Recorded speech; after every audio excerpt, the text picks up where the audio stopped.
फक्त लग्न जमवा. कार्य उत्तम करण्याची जबाबदारी आमची. 5,500 चौरस फुटांचं भव्य सभागृह, वधूवर पक्षासाठी स्वतंत्र खोल्या, पार्किंग मुबलक प्रमाणात, सुग्रास भोजनाची वेगळी व्यवस्था, शांत प्रसन्न वातावरण. दादासाहेब दरोडे सभागृह. संपर्क ताटके केटरर्स 98-220-53-458. मग येताय ना मंगल कार्यासाठी? आम्ही सज्ज आहोत आपल्या स्वागतासाठी.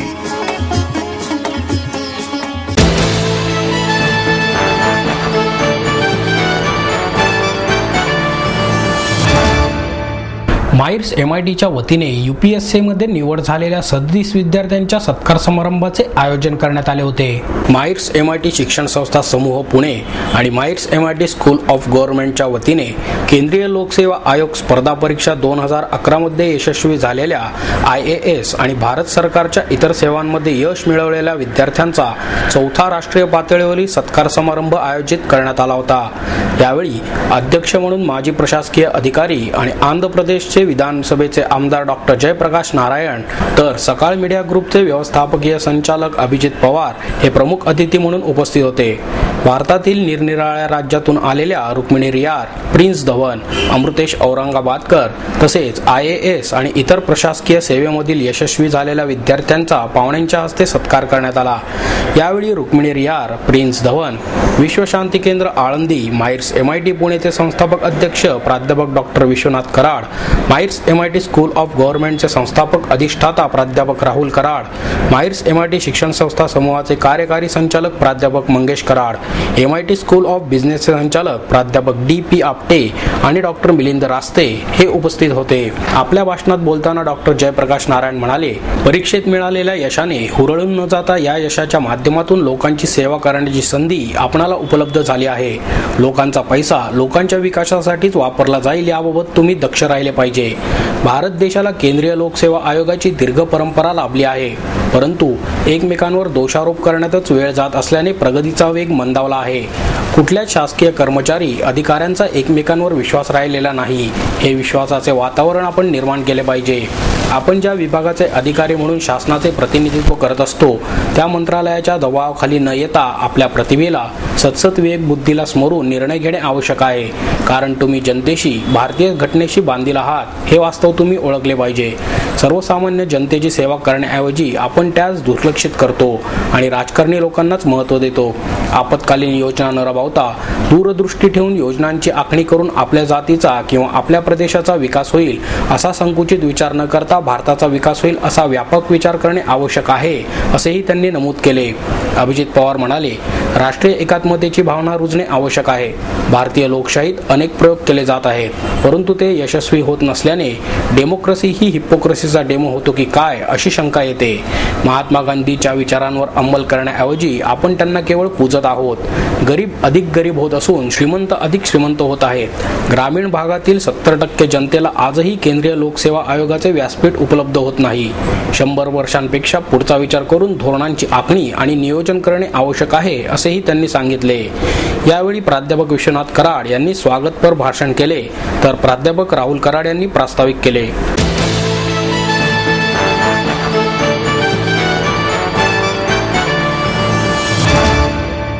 लोकप्रतिनिधी जे कृत्य करतात त्याविषयी केलेले लेखन विधानसभेचा हक्कभंग होऊ शकत नाही, असे प्रतिपादन दैनिक तरुण भारतचे संपादक किरण ठाकूर यांनी केले. बेळगाव सीमाप्रश्नी गेल्या अनेक वर्षांपासून लढा देणाऱ्या दैनिक तरुण भारतला कर्नाटक सरकारने दिलेली नोटीस म्हणजे मराठी द्वेष आणि आकसातून केलेली वृत्तपत्र स्वातंत्र्याची गळचेपी आहे, असे मत या दैनिकाचे संपादक किरण ठाकूर यांनी व्यक्त केले. या विरोधात आम्ही प्रेस काउन्सिल बरोबरच सर्वोच्च न्यायालयात दाद मागणार असल्याचेही त्यांनी पत्रकार परिषदेत सांगितले. युक्रानचे अध्यक्ष कुमार सप्तर्षी, केसरी मराठा ट्रस्टचे विश्वस्त शैलेश टिळक, ज्येष्ठ पत्रकार बापूसाहेब पुजारी, भाजपचे श्रीपाद ढेकणे यावेळी उपस्थित होते. ठाकूर म्हणाले, बेळगावमधील भाजपचे आमदार अभय पाटील आणि काँग्रेसचे आमदार श्याम घाटगे यांच्या गैरकृत्यांविषयी तरुण भारतमध्ये बातम्या आणि लिखाण प्रसिद्ध झाले, मात्र त्यामध्ये विधानसभेचा हक्कभंग होण्यासारखे लेखन नव्हते. लोकप्रतिनिधी जे कृत्य करतात त्याविषयी केलेले लेखन विधानसभेचा हक्कभंग होऊ शकत नाही. गेल्या 3.5 वर्षांपासून त्यांच्या विरोधात वेळोवेळी लेखन करण्यात आले, मात्र त्यावेळी त्याविरोधात या आमदारांनी कोणताही आक्षेप घेतला नाही. या आमदारांना न्यायालयामध्ये जाता आले असते. महाराष्ट्र सरकारने यामध्ये लक्ष घालून योग्य ती भूमिका जाहीर करावी असे आवाहन ठाकूर यांनी यावेळी केले. या प्रकरणी भाजपचे राष्ट्रीय अध्यक्ष नितीन गडकरी यांनी योग्य पावले उचलावीत अशी मागणीही त्यांनी केली. कुमार सप्तर्षी म्हणाले, हा प्रकार अभिव्यक्ती स्वातंत्र्यावर गदा आणणारा आहे. त्याचा महाराष्ट्रातील जनतेने निषेध करावा असे आवाहन त्यांनी यावेळी केले.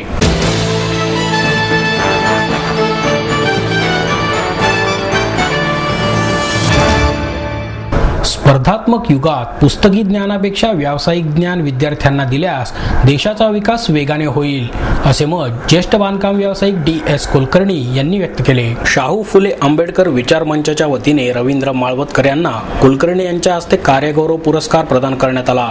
पगडी, शाल, श्रीफळ आणि पुष्पगुच्छ असे पुरस्काराचे स्वरूप होते. यावेळी सरदार हरपाल सिंग अहलुवालिया, बाई कात्रे, योगेश पिंगळे, शिवाजी हुलावळे उपस्थित होते. कुलकर्णी म्हणाले, भ्रष्टाचाराचा अंधार सर्वत्र पसरत चालला आहे. त्याचा नाश करण्याकरता प्रत्येक स्तरातून प्रयत्न सुरू आहेत. शिक्षण पद्धतीतील चांगल्या गोष्टींचा अभाव ही समस्या सतावत असून त्यातून कारकुनांच्या फौजा तयार होत आहेत. महानगरपालिका स्तरावर मराठी आणि इंग्रजी माध्यमांच्या शाळांचे स्तर सुधारण्याकरता प्रयत्न करण्याची गरज आहे. नोकऱ्या मिळवता येणारे शिक्षण न देता नोकऱ्या दुसऱ्यांना देता येणारे शिक्षण द्यावे अशी अपेक्षा त्यांनी व्यक्त केली. या प्रसंगी रवींद्र माळवतकर यांनीही आपले मनोगत व्यक्त केले.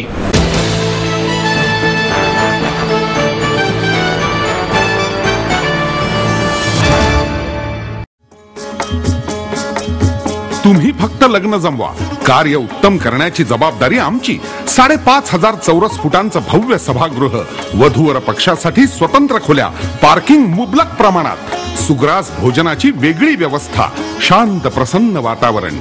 दादासाहेब दरोडे सभागृह. संपर्क ताटके केटरर्स 98 220 53 458. मग येताय ना मंगल कार्यासाठी? आम्ही सज्ज आहोत आपल्या स्वागतासाठी.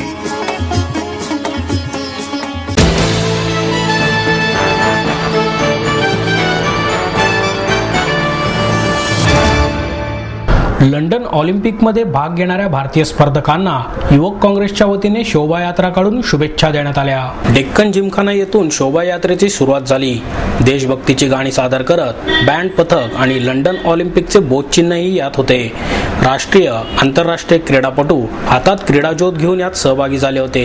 यामध्ये माजी ऑलिम्पियन बाळकृष्ण आकोटकर, अर्जुन पुरस्कार विजेते मुष्टियोद्धा मनोज पिंगळे, भारतीय हॉकी संघाच्या माजी खेळाडू रेखा भिडे, राष्ट्रकुल युवा क्रीडा स्पर्धेतील पदक विजेती भाग्यश्री शिर्के, जागतिक गोळाफेक विजेत्या गुरुबंश कौर, राष्ट्रीय खो खो खेळाडू राजू द्रविड या रॅलीत सहभागी झाले होते. याखेरीज महापालिकेच्या ऑलिम्पिकवीर खाशाबा जाधव क्रीडा निकेतन शाळेचे सुमारे 50 विद्यार्थी यामध्ये सहभागी झाले होते. तसेच युवक काँग्रेसचे 200 युवक युवती कार्यकर्तेही सहभागी झाले होते. हॉटेल गुडलक चौक येथे या शोभायात्रेचा समारोप झाला. मनपा क्रीडा समिती अध्यक्ष अविनाश बागवे, शिक्षण मंडळ सदस्य अमित मुरकुटे, उपाध्यक्ष हर्षवर्धन मानकर, विकास लांडगे, प्रशांत बिलारे, शिवराज भोकरे आदी कार्यकर्ते या उपक्रमात सहभागी झाले होते.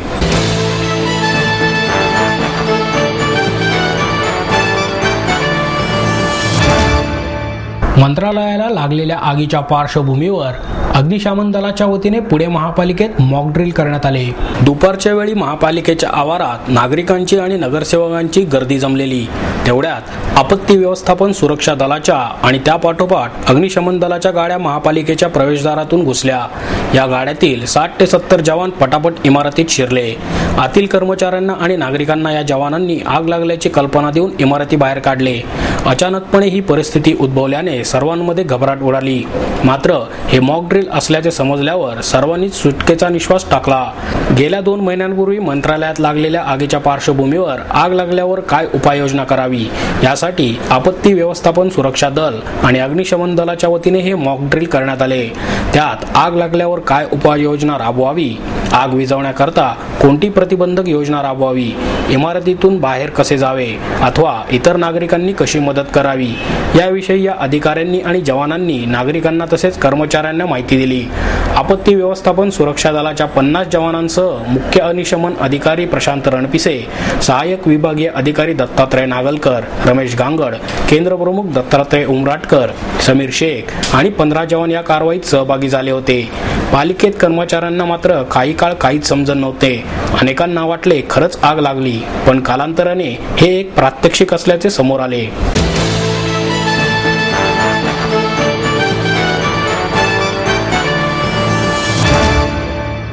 जादूटोणा विरोधी कायदा संमत व्हावा यासाठी आत्मक्लेश उपोषणाचे हत्यार उपसणार असल्याचे अनिसचे कार्याध्यक्ष डॉक्टर नरेंद्र दाभोलकर यांनी सांगितले. राज्य शासनाने विधिमंडळाच्या गेल्या 4ही अधिवेशनातील विषयपत्रिकेत जादूटोणा विरोधी कायदा करणार असे जाहीर केले होते. तसेच सध्या सुरू असलेल्या पावसाळी अधिवेशनात स्वतः मुख्यमंत्र्यांनी कायदा करण्याची तयारी दर्शवली होती. मात्र सत्तारूढ पक्षाची अनास्था आणि शासनाच्या नाकर्तेपणामुळेच हा कायदा संमत होण्यास वेळ लागत आहे. याच्या विरोधात महाराष्ट्र अंधश्रद्धा निर्मूलन समिती राज्यभर जिल्हा आणि तालुका पातळीवर लाक्षणिक आत्मक्लेश उपोषण करणार आहे, अशी माहिती समितीचे कार्याध्यक्ष डॉक्टर नरेंद्र दाभोलकर यांनी दिली. दरम्यान काही तांत्रिक कारण पुढे करून पोलिसांनी डॉक्टर दाभोलकर यांना महात्मा फुले वाड्यावर 1 दिवसाचे लाक्षणिक उपोषण करण्यास परवानगी नाकारली. महाराष्ट्र अंधश्रद्धा निर्मूलन समितीच्या वतीने गेल्या 18 वर्षांपासून जादूटोणा विरोधी कायदा करावा यासाठी लढा चालू आहे. यासंबंधी आग्रह करणारे पत्रही न्यायमंत्री शिवाजीराव मोघे यांनी संसदीय कामकाज मंत्री हर्षवर्धन पाटील यांना दिले. हा कायदा करण्यास वारकरी संप्रदायाचा देखील विरोध नाही हे देखील स्पष्ट झाले आहे. डॉक्टर दाभोलकर म्हणाले, कायद्याला विरोध करणाऱ्या शक्तींचा कांगावखोरपणा आणि त्याला लोकांचा पाठिंबा नाही ही बाब शासनाला माहीत आहे. असे असताना देखील पावसाळी अधिवेशनात कायदा मंजूर करणे तर दूर राहिले, साधी त्यावर चर्चा देखील करण्यास शासन दजावत नाही. त्याच्या विरोधात तालुका आणि जिल्हा स्तरावर आत्मक्लेश उपोषणाबरोबरच आक्रमक प्रबोधन मोहीम राबवण्यात येणार आहे, असेही ते म्हणाले. जादूटोणा विरोधी कायदा या अधिवेशनामध्ये मंजूर करण्याचं स्पष्ट आश्वासन आम्हाला महाराष्ट्राच्या मुख्यमंत्र्यांनी दिलेलं होतं आणि तसं असताना देखील जादूटोणा विरोधी कायदा या अधिवेशनात मंजूर करणं सोडाच, परंतु प्रत्यक्षामध्ये तो चर्चेला देखील आलेला नाही. गेली 4 अधिवेशनामध्ये हा कायदा चर्चेला होता आणि प्रत्यक्षात चर्चेला घ्यायला मुख्यमंत्र्यांना तो वेळ मिळालेला नाही. हे जर लक्षात घेतलं तर शासनाने ही मोठी फसवणूक केलेली आहे लोकांची असं आम्हाला वाटतं आणि दुसऱ्या बाजूला शासनाचा हा नाकर्तेपणा आहे. याच्या बाबतीमध्ये आत्मक्लेश करण्यासाठी आम्ही महात्मा फुलेंच्या वाड्यात जमलेले आहोत आणि महात्मा फुलेंच्या वाड्यात या पद्धतीनं आत्मक्लेश जाहीर करणं हे आम्हाला योग्य वाटतं. कदाचित त्याच्याबद्दल काही कायदेशीर कारवाई आमच्यावर झाली तर तीही सोसण्याची आमची तयारी आहे. त्याच्यामुळे महाराष्ट्र शासनाने स्वतःच मंत्रिमंडळाने 5 वेळा संमत केलेला जादूटोणा विरोधी कायदा त्वरित संमत करावा अशी आमची आग्रही मागणी आहे आणि त्याच्यासाठीचा हा कार्यक्रम आहे. नाही, याचा काही संबंध नाही. याचं साधं कारण असं की कायदा आहे तो महाराष्ट्र शासनाचा कायदा आहे. हा कायद्याचा अंधश्रद्धा निर्मूलन समितीशी काहीही संबंध नाही. हा कायदा महाराष्ट्र शासनाने करण्याचं आश्वासन 1999 साली दिलेलं होतं. हा कायदा 5 वेळा महाराष्ट्राच्या मंत्रिमंडळाने मंजूर केलेला आहे. त्यामुळे कायदा आहे तो महाराष्ट्राच्या हिताचा आहे, तो करणार असंच मुख्यमंत्र्यांच्यापासून सगळेजण म्हणतात, पण करत नाही आहेत. तो त्याने करावा एवढीच आमची विनंती आहे.